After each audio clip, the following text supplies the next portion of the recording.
वैकुण्ठ गुणानु वर्णने वैकुण्ठ गुणानु वर्णने। অন্যান্য ভক্তদের চেয়ে ভগবান যখন তার ভক্তকে বিপদে ফেলেন তখন ভক্ত কি মনোভাব রাখবেন? বলি মহারাজ যদিও দৈত্যরাজ, কিন্তু তিনি প্রহ্লাদের পুত্র, তিনি তার শুরু থেকে তিনি ভগবানের প্রতি ঐকান্তিক ভক্তিপরায়ণ ছিলেন। কিন্তু শুধু ভক্তি পরায়ণ থাকাই নয়, সেই ভক্তির যখন চরম পরীক্ষা, অগ্নি পরীক্ষার সামনে উপস্থিত হবে, তখন ভক্ত সেই পরীক্ষাকে কিভাবে গ্রহণ করেন সেটি হচ্ছে এখান থেকে শিক্ষা। তো আমাদেরকে এটি খুব লক্ষণীয় বিষয়, আমাদেরকে এটি ভালো করে লক্ষ্য করতে হবে যে বলি মহারাজ এখানে যা করলেন সেটি আমাদের জন্য, সারা জগতের জন্য দৃষ্টান্ত রেখে গেলেন। ভগবান যখন তার ভক্তকে বিপদে ফেলেন, এমন নয় যে বলি মহারাজ মায়াদেবীর দ্বারা বিপদে পড়েছিলেন, মায়াদেবীর দ্বারা পরীক্ষিত, বলি মহারাজ স্বয়ং ভগবান কর্তৃক পরীক্ষিত হচ্ছিলেন। অথচ বলি তার শুদ্ধ ভক্ত। ভগবান কেন এরকম করবেন? ভগবান কেন তার ভক্তকে বিনাশ করবেন মনে হচ্ছে আপাত দৃষ্টিতে, কিন্তু তার ভক্তকে তিনি বিনাশ করেন, যদিও তিনি তাকে পাতালে পাঠিয়ে দিয়েছেন, প্রথমে পাতালে, তারপর তিনি সুতল লোকে। কিন্তু এখানে ভক্তের অবমাননা নয়, এখানে ভক্তের বিজয়ী হয়েছে, তার পরাজয় হয়নি। আপাত দৃষ্টিতে জাগতিক সেন্স থেকে দেখতে গেলে জাগতিক লোকেরা ভাববে যে বলি মহারাজ লুজার, কেন বলি মহারাজের সব কিছু চলে গেছে। কিন্তু জয়ী হয়েছেন প্রকৃতপক্ষে বলি মহারাজ। কিসের দ্বারা? তো অনন্যয়া ভক্তা, অনন্য ভক্তির দ্বারা। অনন্য ভক্তি কেন অনন্য ভক্তি? কেননা বলি মহারাজের গুরুদেব শুক্রাচার্য, বলি মহারাজের সমস্ত অনুচররা, যারা দৈত্য অনুচররা ছিল, অসুরেরা, তারাও পর্যন্ত ভগবানের বিরুদ্ধে তারা দাঁড়িয়ে গেছে। এবং শুক্রাচার্য বারবার না করছে, গুরু তার প্রতিকূল অবস্থায় চলে গেছেন, তথাকথিত গুরু তার প্রতিকূল অবস্থায় চলে গেছেন। তো এখান থেকে শিক্ষা হচ্ছে যে যদি গুরুদেব কখনো তিনি কৃষ্ণ ভক্তির বাধা হন বা কৃষ্ণ ভক্তির প্রতিকূল এবং কৃষ্ণ অনুকূল আদেশ প্রদান করেন না, তার ধর্মমার্গ, ধর্মপথ থেকে তিনি চ্যুত হয়েছেন। গুরু মানে যিনি আমাকে কৃষ্ণকে পাওয়াবেন। গুরু যদি কৃষ্ণকে না পাই অন্য কিছু করে, তাহলে গুরু গুরু বলে কোনো কাজ হবে না। অনেক সময় দেখা যায় বাংলায় একটা চল রয়েছে, সেটা হচ্ছে গুরু, আমার গুরু কলা গাছ হলেও গুরু, আমার গুরু বেশ্যার বাড়ি গেলেও গুরু। এরকম মানুষের একটা ভুল ধারণা রয়েছে। কিন্তু না, গুরুদেব সাধু এবং শাস্ত্র অনুযায়ী গুরু চলবেন। গুরু কোনো ইন্ডিপেন্ডেন্ট অস্তিত্ব নয়। গুরু যা খুশি তা বলতে পারেন না, গুরুর সে অধিকার নেই। তিনি গুরু পদবাচ্য হবেন যখন তিনি কৃষ্ণ ভক্তি করতে শিষ্যকে সহযোগিতা করবেন এবং কৃষ্ণের মত অনুযায়ী, কৃষ্ণের পথ অনুযায়ী তিনি চলবেন, শাস্ত্র বাক্য অনুযায়ী তিনি চলবেন, পূর্বতন আচার্যগণের মত অনুযায়ী তিনি চলবেন। আদারওয়াইজ তিনি মহান কোনো বংশে জন্মগ্রহণ করলেও, মহান ব্যক্তিত্ব হলেও তিনি গুরু পদবাচ্য নন। অদ্বৈত আচার্য প্রভুর 6 পুত্র ছিল, তার মধ্যে প্রথম 3 পুত্র মহাপ্রভুর অনুগামী ছিল, তাই অদ্বৈত আচার্য প্রভু তাদেরকে স্বীকার করেছেন। আর বাকি 3 পুত্র বলরাম, জগদীশ স্বরূপ, মোস্ট প্রবাবলি এই 3 জন, তারা শেষ 3 পুত্র, তারা কোনো না কোনো কারণে তারা বিচ্যুত হয়েছিলেন, পথচ্যুত হয়েছিলেন। তখন অদ্বৈত আচার্য তাদের পরিত্যাগ করেছেন। এবং শ্রী চৈতন্য চরিতামৃতে কৃষ্ণদাস কবিরাজ গোস্বামী তিনি বলেছেন যে অসারের কথা আলোচনা করে কি লাভ, আচার্যের মত লঙ্ঘি চলে সেই তো অসার, আচার্যের যেই মত সেই মত সার, আচার্যের মত লঙ্ঘি চলে সেই তো অসার। অসারের কথায় ইহা কিবা প্রয়োজন, তবু পার্থক্য করিতে করি দিগদর্শন, এরকম একটা কিছু কথা আছে চৈতন্য চরিতামৃতে। তো যারা অসার, যারা অশাস্ত্রীয়, যারা আপন মনে চলে, তাদেরকে পার্থক্য নিরূপণ করার জন্য শ্রী চৈতন্য চরিতামৃতে কৃষ্ণদাস কবিরাজ গোস্বামী তাদের নাম উল্লেখ করেছেন, যেন তাদের থেকে কেউ বিভ্রান্ত না হয়। কিন্তু যেহেতু সেই 3 পুত্র মহাপ্রভুর অনুগামী ছিলেন না, তাই তাদেরকে পরিত্যাগ করা হয়েছে। তারা অদ্বৈত আচার্য প্রভুর পুত্র হওয়া সত্ত্বেও তাদেরকে এই পরম্পরায় ধরা হচ্ছে না। কিন্তু অচ্যুতানন্দ, গোপাল, তারা ছিলেন কৃষ্ণ মিশ্র, এরা ছিলেন শুদ্ধ ভক্ত, তারা মহাপ্রভু অনুগত ছিলেন। সুতরাং গুরু যদি গুরুর কাজ না করেন, তাহলে তিনি গুরু পদবাচ্য হতে পারেন। এখানে বলি মহারাজ তিনি যেই পার্থক্যটি তৈরি করে যে সেটা হচ্ছে তার অনুভূতির, তার উপলব্ধির এবং তার মনোবৃত্তির। এই যে যখন বলি মহারাজ তিনি বামনদেবকে বলেন, আমি মানে দ্বিপাদ ভূমি নেওয়ার পরই সব কিছু অধিকার হয়ে গেছে, এবার বলি মহারাজকে বামনদেব বললেন যে তুমি ত্রিপাদ ভূমি কথা বলেছো, তুমি কথা দিয়েছো, কথা রক্ষা করো। বামনদেব বললেন, পল্লী মহারাজ বললেন, অবশ্যই আমি অপযশকে খুব ভয় পাই, আমি অবশ্যই আপনাকে ত্রিপাদ ভূমি দান করবো, কৃপা করে আপনি আমার মস্তকে আপনার পদ দিন। তো অনেকে বলতে পারে যে তার সব কিছু দান হয়ে গেছে, কীভাবে তার মস্তক থাকে, কিন্তু তিনি এই সেন্স থেকে করেছেন যে সব কিছু তার অধিকারে সব কিছু দিয়ে দেওয়া হয়েছে, তিনি তো এখনও যাননি, তাই তিনি এখনও তাকে পূর্ণরূপে সমর্পণ করেনি। তাই বলি মহারাজের আত্মসমর্পণ, পূর্ণরূপে আত্মসমর্পণ তিনি করলেন যখন তিনি তার নিজেকেও বামনদেবের কাছে অর্পণ করলেন। তখন ভগবান বামনদেব তাকে এই কথা বললেন যে আমি তোমার সেবায় সন্তুষ্ট হয়েছি, কিন্তু যেহেতু তুমি উদ্ধত হয়েছিলে তাই আমি তোমাকে বরুণ পাশে আবদ্ধ করছি। তখন বামনদেব বলি মহারাজকে বরুণ পাশে আবদ্ধ করেছেন। বলি মহারাজ চাইলে বরুণ পাশ থেকে মুক্ত হতে পারতেন, তিনি যদি গরুর দেবের শরণাপন্ন হতেন, অথবা তার যুদ্ধ করারও ক্ষমতা ছিল, কিন্তু বামনদেবের কাছে বলি মহারাজ নিজেকে সমর্পণ করে দিয়েছেন। এবং সবচাইতে ইম্পর্টেন্ট যে কথাটি, সেটি হচ্ছে যে বামনদেব যখন বলি মহারাজকে আবদ্ধ করেছেন নাগপাশে, তখনও বলি মহারাজ মানে টু শব্দটি পর্যন্ত করেন। তিনি পূর্ণরূপে বামনদেবের এই আচরণকে তিনি স্বীকার করে নিয়েছেন এবং তিনি মনে করেছেন এটি আমার জন্য উপযুক্ত। এবং তার পাশ থেকে তার স্ত্রী বৃন্দাবলী, তিনিও এই কথাই বলেছেন যে তুমি অহংকার করেছে তাই ভগবান তোমাকে বদ্ধ করেছে। তো যখন আমরা আমাদের ভক্তি জীবনে এখান থেকে আমরা কি শিক্ষণীয় রয়েছে, ভগবান স্বয়ং এই কথা বলছেন যে বলি মহারাজ যদিও তার ধন সম্পদ হারিয়েছে, তার উচ্চ পদ থেকে অধঃপতিত হয়েছে, শত্রুদের দ্বারা পরাজিত হয়ে বন্দী হয়েছে, আত্মীয় স্বজনদের দ্বারা পরিত্যক্ত হয়েছে, বন্ধনের দ্বারা পীড়িত হয়েছে এবং গুরুর দ্বারা তিরস্কৃত অভিশপ্ত হয়েছে, তবু সে তার প্রতিজ্ঞায় অবিচলিত ছিল এবং সত্যভ্রষ্ট হয়নি। এখানে কি প্রতিজ্ঞা? সত্যভ্রষ্ট না হওয়া কি বা প্রতিজ্ঞা কি? সেবা করার প্রতিজ্ঞা। আমরা আপাত দৃষ্টিতে মনে করতে পারি যে বলি মহারাজ এখানে তার বাহাদুরি দেখিয়েছেন যে তিনি দান করতে পারেন না, এটা ভাবলে মহা অপরাধ হবে বৈষ্ণব চরণে, কারণ বলি মহারাজ মহাভাগবত। যদি আমরা ভাবি বলি মহারাজ অহংকার করতে দান করেছেন, তা নয়। এখানে ভগবান যে বলছে তুমি তোমার সত্য প্রতিজ্ঞা তুমি নাশ করনি, তুমি সত্য প্রতিজ্ঞ ছিলে, তুমি বলেছো তুমি আমার কাছে দান করবে এবং তুমি তো করেছো। এবং সেই দান কি দান? তিনি কোনো সাধারণ মানুষকে দান করছিলেন না, কেননা বলি মহারাজ পূর্ণরূপে জানতেন এই বামনদেব হচ্ছেন ভগবান। তাই ভগবানের সেবায়, এমনকি গুরুর দ্বারা বাধা প্রাপ্ত হওয়া সত্ত্বেও, পরিবার পরিত্যাগ করা সত্ত্বেও, তার স্বজনেরা তার বিরুদ্ধে গেলেও, অর্থাৎ তার বিরুদ্ধে গেছে মানে তিনি চেয়েছেন ভগবানের সেবা করতে, কিন্তু তার স্বজনেরা তারা তা মানেনি, স্বীকার করেনি। তারপরও এত কিছু পরেও ভগবান বলছেন যে আমি তাকে শেষ পর্যন্ত সব কিছু তো নিলামই, শুধু তাই নয়, আমি বলিকে আমি নাগ পাশে আবদ্ধ করলাম, বরুণ পাশে, কিন্তু বলি তারপরও আমার কাছে শরণাগত ছিল। দ্যাটস দ্য পয়েন্ট ওয়ার বলি মহারাজ মেড দ্য ডিফারেন্স। এই জায়গাতে ভক্তরা এই সূক্ষ্ম ব্যাপারটি বুঝে নিতে হবে যে ভগবান যখন আমাদের পরীক্ষা করছেন তখন আমরা কি করবো? আমরা কি আমাকে কেন এত দুঃখ দিচ্ছে, আমাকে কেন এত কষ্ট দিচ্ছে, আমি কিভাবে এভাবে পারবো, আমি তোমার এত ভক্তি করেছি, এত কিছু করলাম, এটা কেমন হলো? প্রচুর পরিমাণ ভক্তদের কাছ থেকে এরকম রিয়াকশন শোনা যায় যখন তারা ভক্তি জীবনে আসার পর কোনো না কোনো সমস্যা বা বিপদে পড়ে। এটা তাদের রিয়াকশন, আমি এত কিছু করছি, প্রভু কেন এরকম কৃষ্ণ এত দুঃখ কষ্ট দিচ্ছে, ভক্তি করতে এসেছি কেন এত? একটু এক বিন্দু পরিমাণ শব্দ করা যাবে না। ভগবানের ইচ্ছের ওপরে, ভগবানের স্বাধীন স্বতন্ত্র ক্ষমতার ব্যাপারে কোনো রকম বিন্দু পরিমাণ শব্দ করা যাবে, তাহলে গিয়ে হচ্ছে শুদ্ধ ভক্তি। এবং যে কাজটি বলি মহারাজ করেছেন, বলি মহারাজের মহিমা এই নয় যে বলি মহারাজ সব দান করে দিয়েছেন। বলি মহারাজের মহিমা এই নয় যে বলি মহারাজ তার গুরুকে পরিত্যাগ করেছেন। বলি মহারাজের মহিমা এই নয় যে বলি মহারাজ ত্রিভুবনকে তার নিজের রাজত্বকে তিনি স্যাক্রিফাইস করেছেন। এই স্যাক্রিফাইস নয়, এই স্যাক্রিফাইসের পর বলি মহারাজ যে মনোভাব বজায় রেখেছেন সেটি হচ্ছে বলি মহারাজের মহানুভবতা। এবং সেই জায়গাতে হচ্ছে ভক্তদের জন্য শিক্ষণীয়। আমরা মনে করি বলি মহারাজ শুধু দান করেছেন বলে মহাজন, যে দান তো অনেকেই ভগবানকে করে, কিন্তু দান করবার পর ভগবান তার সঙ্গে কি করলেন? তিনি সব কিছু দিয়ে দিলেন, ভগবান তার সঙ্গে বিরূপ আচরণ করলেন।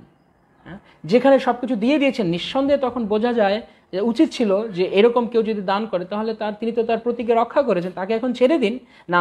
বামনদেব তাকে নাগ পাশে আবদ্ধ করলেন। তারপরেও বলি মহারাজ মাথা নিচু করে হেট মাথা হয়ে ভগবানের কাছে থাকলেন। এই যে মনোভাব, এই মনোভাব ভগবানকে হৃদয়ে স্পর্শ করেছে। এবং এই কথা ভগবান নিজে স্বয়ং এই কথা স্বীকার করছেন যে তুমি যদিও সব কিছু হারিয়েছ, তুমি উচ্চ পদ থেকে অধঃপতিত হয়েছ, শত্রু দ্বারা বন্দী হয়েছ, আত্মীয় স্বজন তোমাকে পরিত্যাগ করেছে, তোমাকে বন্ধনের দ্বারা পীড়িত হচ্ছে, গুরুদেব তিরস্কার করেছে, গুরুদেব অভিশাপ করলো, সব কিছুর পরেও তুমি তোমার প্রতিজ্ঞায়, সে প্রতিজ্ঞা কি? ভগবানের সেবা। তুমি আমার সেবা করতে অবিচল ছিলে। তো এই ব্যাপারটি শিল প্রভুপাদ তাৎপর্যে বলছেন যে কখনো কখনো ভগবান, বলি মহারাজ ভগবান প্রদত্ত কঠিন পরীক্ষা উত্তীর্ণ হয়েছিলেন। কঠিন পরীক্ষা, এটা আমাদের জন্য কতটা সহজ হবে? আমরা যদি ভাবি আমাদের দিক থেকে, যদি আমরা সেখানে বসে দেখি যে ভগবান একের পর এক পরীক্ষা নিচ্ছে, নিক, আমি তো তাকে দিচ্ছি, কিন্তু পরীক্ষা দিয়ে উত্তীর্ণ হওয়ার পরও, সমস্ত পরীক্ষা উত্তীর্ণ হওয়ার পরও ভগবান আমাকে হেনস্থা করতে ছাড়ছে না, ভগবান আমাকে অপদস্থ করতে ছাড়ছেন না, তখন আমি আর কত সহ্য করব? কতটা আর কতটা?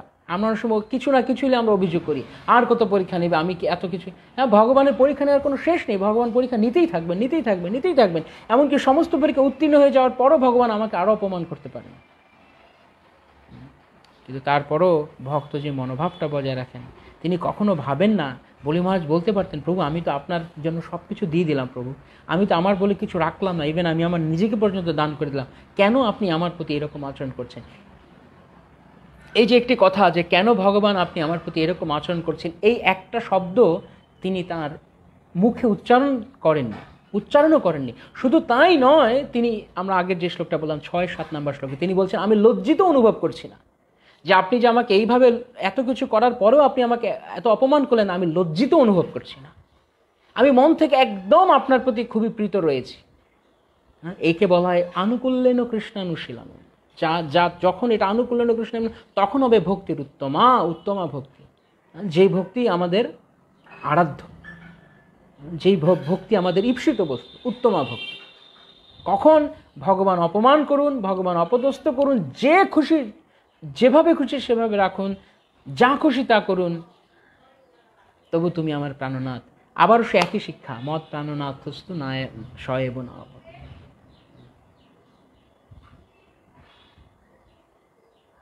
তো সেই জন্য আমরা কখনো ভাবতে পারি না যে ভক্তি জীবনে এসছে এত দুঃখ কেন, কষ্ট কেন। এখানে তো বলি মহারাজের কোনো কর্ম নেই, কিন্তু ভগবান তাকে আরবিট্রারিলি তাকে পরীক্ষা করছেন।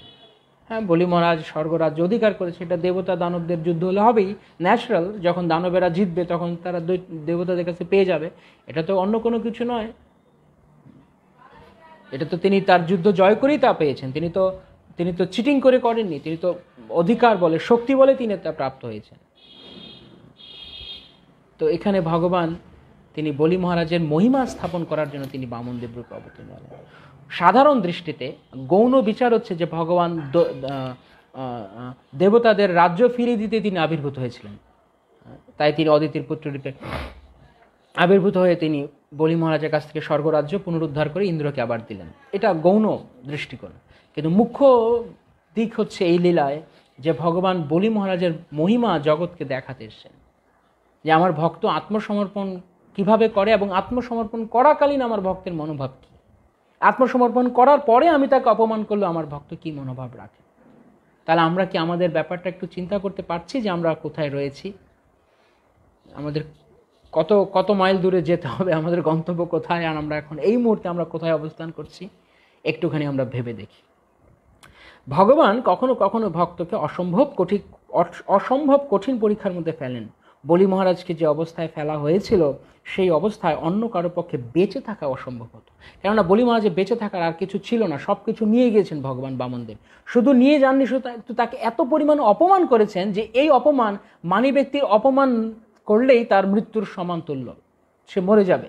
তো বলি মহারাজের কাছে তার সমস্ত আশেপাশে, যেমন এখনকার দিনে দেখা যায় মানুষ একটুখানি কিছু পরীক্ষায় হয়তো কেউ কোনো একটা ছেলে মেয়ে খারাপ করেছে, বাবা মা একটু বকা দিল, হ্যাঁ দেখ পাশের বাড়িতে ওই ছেলেটা ওই মেয়েটা কত ভালো করেছে আর তুই কিছু করতে পারলি না, রাগে জেদে অপমানে লজ্জায় ঘৃণায় ক্ষোভে মরে গেল। লজ্জা অপমান সহ্য করতে পারছে না। এরকমভাবে বিভিন্ন সময় মানুষ যখন বিভিন্নভাবে অপমানিত হয়, তখন অনেক সময় অপমানে মানুষ আত্মহত্যা করে, মরে যায়। কিন্তু এখানে বলি মহারাজ তিনি এমন কঠিন পরীক্ষা ছিলেন যে প্রভুপাদ বলছেন এই অবস্থায় কারো পক্ষে বেঁচে থাকা অসম্ভব হতো। বলি মহারাজ যে এই সমস্ত কঠোর পরীক্ষা এবং তপস্যা সহ্য করতে পেরেছিলেন, সেটিও কিন্তু ভগবানেরই কৃপা। এখানে শ্রীল প্রভুপাদ নিচে তিনি লিখছেন, ভগবান তার ভক্তের প্রতি এতই কৃপাময় যে ভক্তের কঠিন পরীক্ষা নেওয়ার সময় তিনি তাকে তা সহ্য করার মতো শক্তি প্রদান করেন এবং এইভাবে তার মহিমা চিরস্থায়ী রাখেন। তাহলে আমরা গতকালকে দেখছিলাম যে ভগবান ভক্তবৎসল, তিনি ভক্তবৎসল, তিনি তার ভক্তকে বিপদে ফেলেন তার ভক্তের মহিমা বৃদ্ধি করার জন্য। ভগবানের নিজের ক্রেডিটের কোনো প্রয়োজন নেই, ভগবান ইতিমধ্যে সমস্ত ঐশ্বর্যে পরিপূর্ণ, সমগ্র যশ তার, তিনি রয়ে গেছেন। ভগবান তার লীলা করে আর কি মহিমা হবেন? ভগবান যদি কোনো লীলা নাও করেন তবু তিনি সর্বকালের জন্য মহিমান্বিত। আমরা হয়তো লীলা করেছি বলে লীলা গুণগান গাইছি, কিন্তু আসলে লীলার গুণগানের মধ্য দিয়ে আমরা ভগবানের ভক্তের মহিমা কীর্তন করছি। ভগবানের ভক্ত যে ভগবানের কত প্রিয়, যেমন আমরা গতকালকে পড়ছিলাম যে মহাপ্রভু বলছেন, ভক্ত মোর মাতা পিতা, ভক্ত মোর বন্ধু ভাই, ভক্ত বিনা মোর এই জগতে আর কেহ নাই। তো প্রকৃতপক্ষে ভক্তই হচ্ছেন ভগবানের হৃদয়। তো ভক্তের মহিমাকে বাড়ানোর জন্য আরও বৃদ্ধি করার জন্য ভগবান আনন্দ পান ভক্তের মহিমাকে বৃদ্ধি করতে। ঠিক যেভাবে পিতা মাতা তার সন্তান যখন খুব ভালো কিছু করে তখন পিতা মাতা অনেক আনন্দিত হয়, কেননা তার সন্তান ভালো কিছু করলে বাবা মায়ের মুখ উজ্জ্বল হয়। ঠিক তদ্রূপ ভগবান সবসময় তার ভক্তের মহিমা বাড়ুক তা তিনি চান। ভগবান ভগবদ্গীতা অর্জুনকে বলছেন, সব কিছু করে রেখেছে, নিমিত্ত মাত্র ভব সভ্য সাহাছি না, তুমি কেবল যুদ্ধ করো, কেবল তীর ধনুকটা গ্রহণ করো, কৃতিত্ব হবে তোমার যে অর্জুন কুরুক্ষেত্র যুদ্ধ জিতেছে। আসলে কে জয় করেছে? কৃষ্ণ জয় করেছে, মূল নায়ক কৃষ্ণ, কিন্তু অর্জুনকে দিয়ে তিনি অর্জুনকে কৃতিত্ব দান করছেন। তো এটাই হচ্ছে মানে মহিমা। ভগবান যদি চাইতেন এই 18 দিন যুদ্ধ হতো না, ভগবান চেয়েছেন, ইচ্ছা করেছেন তো সব মরে গেছে, এরকম হতো। কিন্তু ভগবান লীলা করেছেন, হ্যাঁ, অর্জুন কত বীরত্ব নিয়ে তিনি যুদ্ধ করেছেন, ভগবান নির্দেশ পালন করলেন, এগুলো তিনি দেখানোর জন্য। ঠিক তদ্রূপ এখানে ভগবান বলি মহারাজকে তিনি তার মহিমা দেখানোর জন্য তিনি নিজে তাকে বিপদে ফেললেন। কেন? এত কিছু করার কি দরকার ছিল? ভগবান যদি গিয়ে তিনি যদি সশরীরে গিয়ে বামনদেব বলি মহারাজকে যদি বলতেন যে আমাকে তুমি ত্রিপাদ ভূমি দান করো, বা আমি চাই তুমি স্বর্গ রাজ্য ইন্দ্রকে দিয়ে দাও, বলি মহারাজ ভগবানের ঐকান্তিক ভক্ত ছিলেন, শুদ্ধ ভক্ত ছিলেন, তিনি বলার সঙ্গে সঙ্গে দিয়ে দিতেন কিনা? কি দিতেন? কিন্তু এই এত কিছু করার, এত নাটক করার কি কারণ ছিল ভগবানের? কেননা এই নাটক বা এই লীলা সারা জগতে ভক্তের মহিমাকে স্থাপন করার জন্য, এবং ওই মহিমাকে আরো অধিকভাবে আমাদের লক্ষ্য করা দরকার এই বিষয়টিকে, যে শুধুমাত্র ভক্ত দান করেছে তাই নয়, ভক্ত দান করবার পর ভগবান তাকে সবকিছু তার কাছ থেকে ছিনিয়ে নিয়েছেন, নিয়ে যে তিনি তাকে বললেন ও খুব ভালো, তাও তিনি বললেন না, কোনো প্রশংসা করলেন না, বরং উল্টো তাকে আরো নাক পাশে বদ্ধ করলেন, বরুণ পাশে বদ্ধ করে তারপরে আবার তিনি তাকে অপমানিত করলেন, অপদস্থ করলেন সবার সামনে, তার সমস্ত আত্মীয় স্বজন, পরিবার পরিজন, অনুচর সবার সামনে তিনি তাকে অপদস্থ করলেন। কিন্তু বলি মহারাজ তিনি অন্তরের অন্তঃস্থল থেকে তিনি জানেন যে ভগবানের ভক্তি করাই আমার ধর্ম, ভগবান আমাকে যেই অবস্থাতেই রাখুন না কেন। যেমন ভক্তিবিনোদ ঠাকুর তার যেমন ভজনে তিনি বলছেন, স্বর্গে বা নিরয়ে থাকি, যেখানেই আমরা থাকি না কেন,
দেখছি না এখন।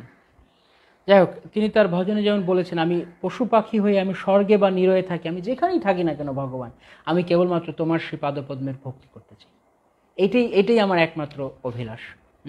তারপরে যেমন তিনি তার ভজনে আরও বলছেন যে সমস্ত কিছু সর্বস্ব তোমার চরণে সপিয়া হ্যাঁ, পড়েছি তোমারও ঘরে, তুমি তো ঠাকুর তোমার কুকুর বলিয়া যেন হুমরে।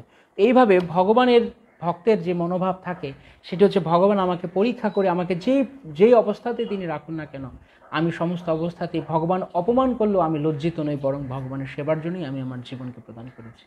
তো এইটাই হচ্ছে বলি মহারাজের বিশেষ মহিমা, যে তিনি কেবল তাকে পরীক্ষাই করেননি, ভগবান তাকে পরীক্ষা করেছেন এবং একই সঙ্গে ভগবান তাকে পরীক্ষায় উত্তীর্ণ হওয়ার শক্তিও প্রদান করেছেন। আমরা যখন আমাদের ভক্তি জীবনে মাঝে মাঝে বিভিন্ন এরকম বিপদে পড়ি, তখন আমরা জানবো যে ভগবান আমাকে বিপদ দিলেও যদি আমি ভগবানের প্রতি বিশ্বস্ত থাকি, তাহলে ভগবান আমাকে সেই পরীক্ষা উত্তীর্ণ হবার শক্তিও প্রদান করবেন। তিনি বিপদ প্রদান করেন, তিনি শক্তি প্রদান করেন। কিন্তু যদি বিপদে আমি দিক বিদিক শূন্য হয়ে আমি কৃষ্ণ ভুলে যাই, তাহলে কৃষ্ণের কাছ থেকে সেই শক্তি বা সেই কৃপা লাভ করবার যোগ্যতা আমি আর রাখবো না। কিন্তু বিপদ আপদ যাই থাকুক না কেন, সম্পদে বিপদে যে কোনো অবস্থাতে যদি আমরা ভগবানের প্রতি শরণাগত থাকি, তাহলে ভগবান সেই শক্তি প্রদান করবেন। সেই জন্যই শ্রীমদ্ ভাগবতে বারবার বলা হচ্ছে, যে কথাটি বারবার আমরা আলোচনায় আসছে, যে হৃদবাগ বপভীর বিরোধন নমস্তে তত্ত্ব অনুকম্পাংশ সমীক সমান ভুঞ্জান এ বাত্মকৃত বিপাক। ভগবান তুমি যা খুশি তা আমার সঙ্গে আচরণ করতে পারো, তোমার সেই 100% অধিকার তোমার আছে।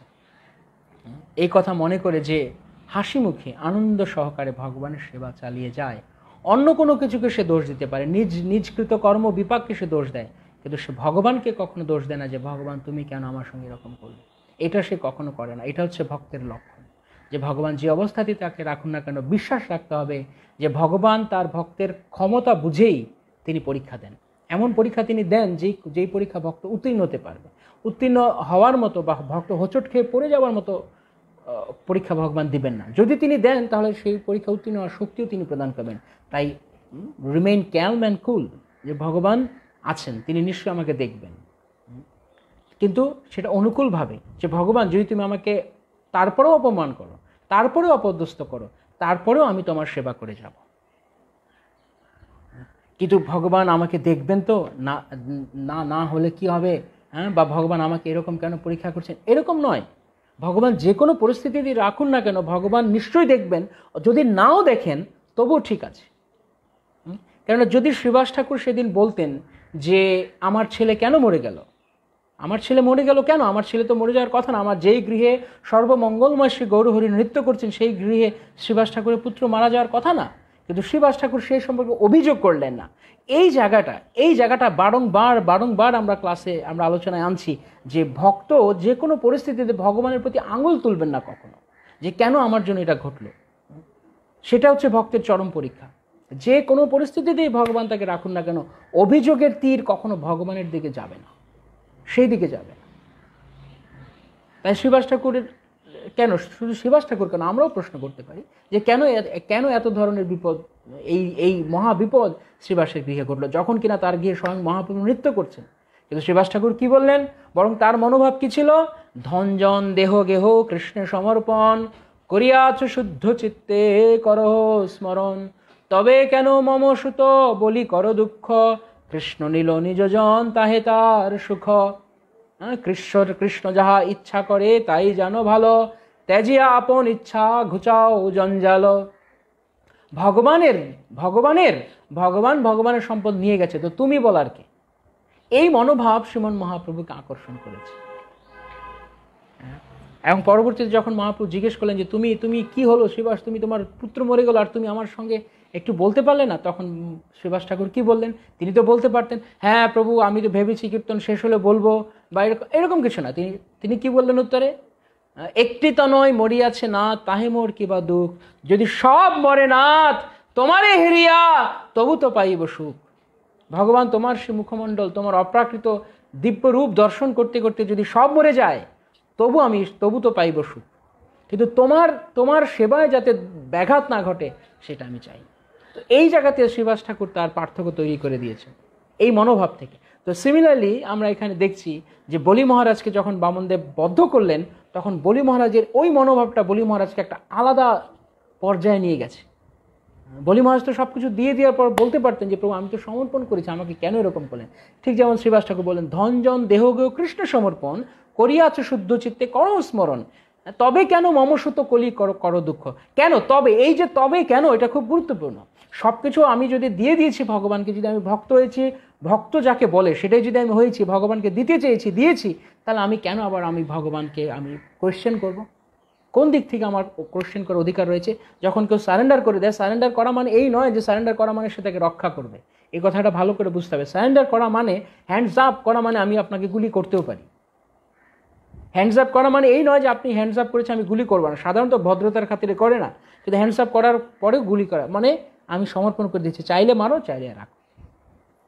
আত্মসমর্পণ হচ্ছে এইটি। এই জন্য অনেক সময় যখন ভক্তেরা প্রশ্ন করেন, বিশেষ করে যখন কিছুদিন আগে আমাদের পরমানন্দ গুরুবর্গেদের অন্যতম শিষ্য ভক্তিচরণ স্বামী মহারাজ তার অপ্রকট হলো, অনেক ভক্তরা এই প্রশ্ন করছেন যে ভগবান কেন তাকে নিয়ে গেলেন, তিনি তো ভগবানের প্রচারের জন্য গিয়েছিলেন, তিনি তো প্রভুপাদের অন্যতম সৈনিক ছিলেন, এরকম অনেক প্রশ্ন অনেকে করছে। কিন্তু এই ব্যাপারটা আমাকে বুঝতে হবে যে ভগবান যে কোনো কিছু করার ক্ষমতা ভগবানকে দিতে হবে। ইভেন ইনফ্যাক্ট ভগবানের সেই ক্ষমতা আছে, কিন্তু আমরা যখন সেই ক্ষমতাকে দিতে চাই না, জবরদস্তি আমাদের কাছে ধরে রাখি, তখন ভগবান তখন আমাদের প্রতি আপসেট হন এবং তখন আমরা সেই পরীক্ষা অনুত্তীর্ণ হই। অলরেডি ভগবানের সেই ক্ষমতা আছে, আমি চাই কি আমি না চাই, আমি প্রতিবাদ করি, তার বিন্দুমাত্র কোনো ভ্যালু নেই ভগবানের কাছে। ভগবান আমাকে মুহূর্তের মধ্যে শেষ করে দিতে পারেন, কিন্তু যখন আমি আন্তরিকভাবে প্রেম সহকারে ভগবান সেই অধিকার চর্চা করার, সেই অধিকারকে প্রয়োগ করার ক্ষমতা আমি ভগবানকে দিয়ে দিব, মানে আমি কিছু বলবো না, তখন ভগবান প্রীত হবেন, তখন তিনি তার ভক্তের মহিমাকে বাড়াবেন। তাই সেই সময় ভক্তিচরণ স্বামী মহারাজ তিনি যখন পাশ্চাত্যে গিয়েছেন, তিনি পূর্ণরূপে শিল প্রভুপাদের প্রতি শরণাগত আত্মা তিনি, তাই তিনি গেছেন। তিনি জানেন কৃষ্ণ যা করেন তাই হবে, তিনি আমাদের কারো কথা চিন্তা করেননি। কারণ তিনি যদিও আমাদের গুরুবর্গদের মধ্যে আমার গুরু, তিনি হতে পারেন আমার গুরু, কিন্তু তিনি তো একজনের শিষ্য না। আমার যেমন আমার গুরুর প্রতি অধিকার রয়েছে বলার, গুরুদেব কেন আমাকে ছেড়ে চলে গেলেন, আমার গুরুদেবের কি তার গুরুদেবের কাছে কোনো দায়বদ্ধতা নেই? এই ব্যাপারটি বুঝতে হবে। আমরা অনেক সময় গুরুকে মনে করি, যেমন একটু আগে আমরা বলছিলাম গুরু মানে সব কিছু, না, গুরু মানে সব কিছু নয়। গুরু কোনো ইন্ডিপেন্ডেন্ট অস্তিত্ব নন। গুরু নিজেও বাধ্য, গুরু নিজেও তার গুরুর কাছে বাধ্য। তো শিল প্রভুপাদের তখন শ্রীমদ্ ভক্তিচরণ স্বামী গুরু মহারাজকে প্রয়োজন যে তিনি তাকে নিয়ে যাবেন তার সেবার জন্য, বা কৃষ্ণের প্রয়োজন। তবে কেন মমসুত বলি করো দুঃখ, সবকিছু কৃষ্ণের, কৃষ্ণ নিল নিজজন তাহে তার সুখ। শ্রীমদ্ ভক্তিচরণ স্বামী মহারাজ নিঃসন্দেহে ভগবানের নিজজন, তাই ভগবান তাকে নিয়ে গেছে, তাতে ভগবানের সুখ। কিন্তু আমি কেন এভাবে বলবো?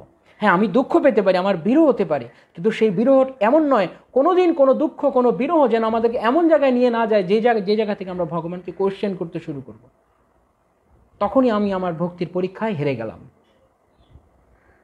শুদ্ধ ভক্তি মানে ভগবানকে যে কোনো কিছু করার অধিকার দিতে হবে। ভগবান শ্রীকৃষ্ণ শ্রীমতী রাধারানীকে বৃন্দাবনে পরিত্যাগ করে চলে গেলেন আপাত দৃষ্টিতে, যদিও ভগবান কৃষ্ণ কখনো বৃন্দাবন ত্যাগ করেন না সশরীরে, কিন্তু আপাত দৃষ্টিতে লীলায় আমরা দেখছি শ্রীমতী রাধারানী মৃত্যুর দোরগোড়ায় এসে উপস্থিত হয়ে গেছেন। তিনি প্রায় মুমূর্ষু, মরেই গেছেন তিনি প্রায় বলতে গেলে। ললিতা দেবী তিনি কৃষ্ণকে চিঠি লিখছেন, তুমি এসে দেখো, তুমি রাধারানীর নাকের সামনে এসে তুলো ধরো, দেখবে তুলো নড়বে না, মা মারা গেছে। কেন তুমি ওর প্রতি এরকম করলে? সেটা অভিমান করে উনি বলেছেন, কিন্তু রাধারানী কখনো এরকম করেন।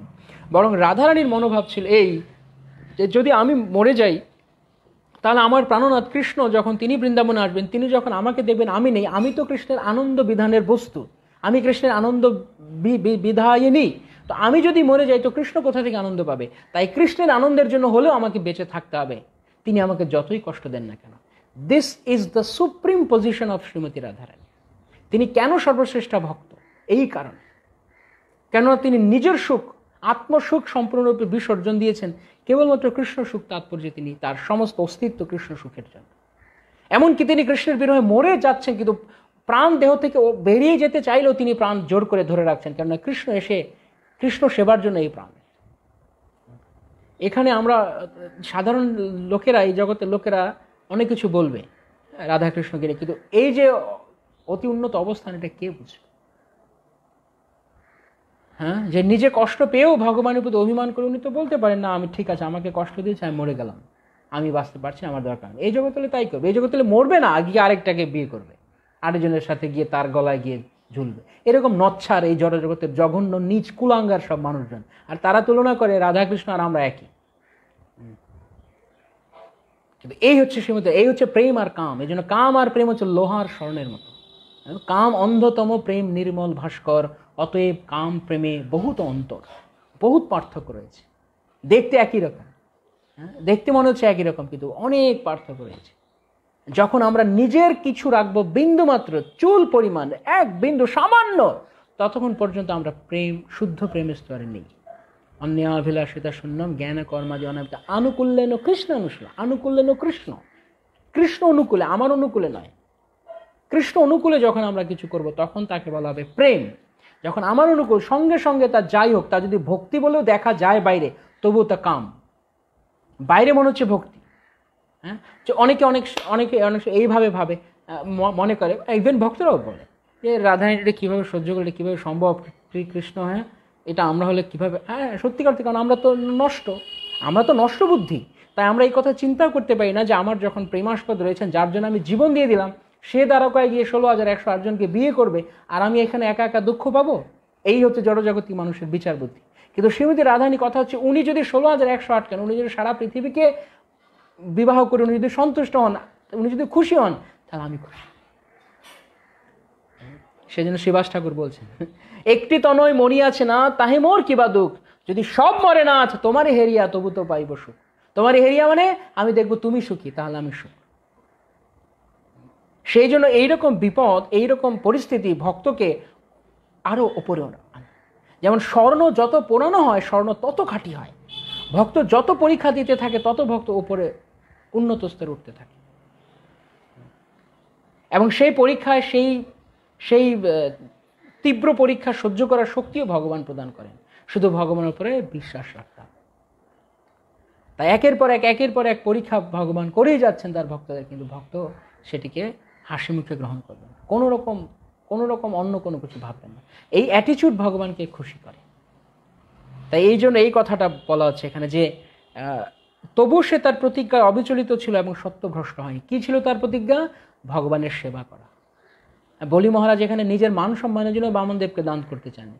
আমি ভগবানকে কথা দিয়েছি আমি সেবা করব, তো আমি সেবা করবই।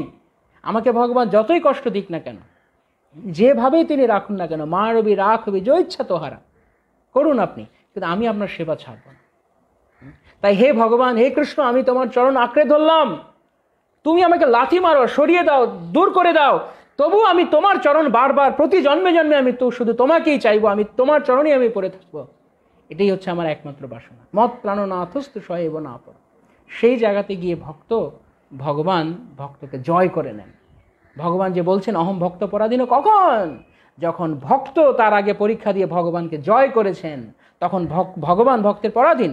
এবং এখানে এই লীলায় আমরা তাই দেখছি। আপাত দৃষ্টিতে মনে হচ্ছে বলি মহারাজ পরাস্ত হয়েছেন, কিন্তু ভগবান নিজেকে বলি মহারাজের কাছে দান করে দিলেন।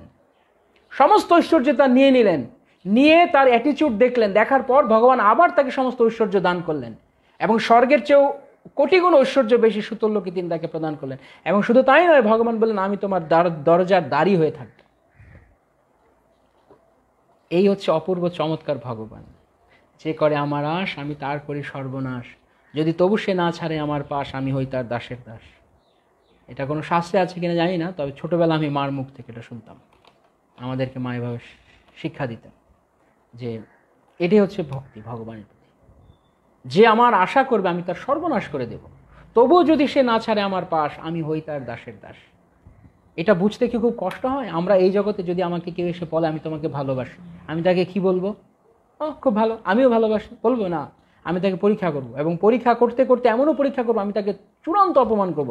তারপরেও যদি সে বলে যে না তুমি অপমান করো, তবু আমি তোমাকে ভালোবাসি।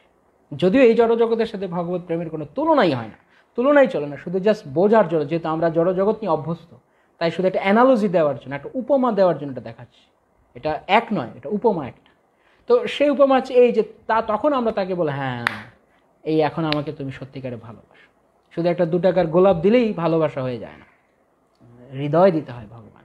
সেই অনেক সময় ভক্তরা বলে, যেমন গতকালকে আমাদের একজন ভক্ত প্রশ্ন করছিলেন জুম ক্লাসে যে আমি তো আর্থিক সঙ্গতি বেশি নেই, আমি ভগবানকে অনেক কিছু দিতে পারছি না, আমি অল্প দিচ্ছি। দিন না, কি আছে, ভগবান আপনার অর্থের কাঙাল? অনেক সময় অনেকে বলে যে আমি ভালো জব করতে চাই, ভালো বিজনেস করতে চাই, সেই টাকা দিয়ে আমি ভগবানের সেবা করতে চাই। ভগবান আপনার কাছে কোনোদিনও বিজনেস চাননি, টাকা চাননি, পয়সা চাননি, আপনি আপনি ভগবানের জন্য বড় মন্দির করে দিন, তাও তিনি চাননি। ভগবান চেয়েছেন কেবল আপনার ভক্তি। ভগবান কেবল প্রেমের ভিখারি, কেবল ভক্তির ভিখারি। ভগবানের সব রয়েছে, কিন্তু ভগবানের একটা জিনিসের অভাব, সেটা হচ্ছে প্রেম, ভক্তদের প্রেম। কেননা ভক্ত ছাড়া তো ভগবান প্রেম অনুভব করতে পারবেন না। একা একা তো প্রেম অনুভব করা যায় না। তাই প্রেম চাই ভগবান ভক্তের কাছে, আর কিচ্ছু না। তাই অনেকভাবে ভগবানের সেবা করা যায়, প্রাণৈর অর্থই ধিয়া বাচা, বিভিন্নভাবে, অর্থ দিয়ে, টাকা দিয়ে, বাক্য দিয়ে, প্রাণ দিয়ে। কিন্তু সবচেয়ে বেস্ট দান হচ্ছে প্রাণ দান, জীবন দান ভগবানের জন্য, আত্মসমর্পণ করা ভগবানের কাছে।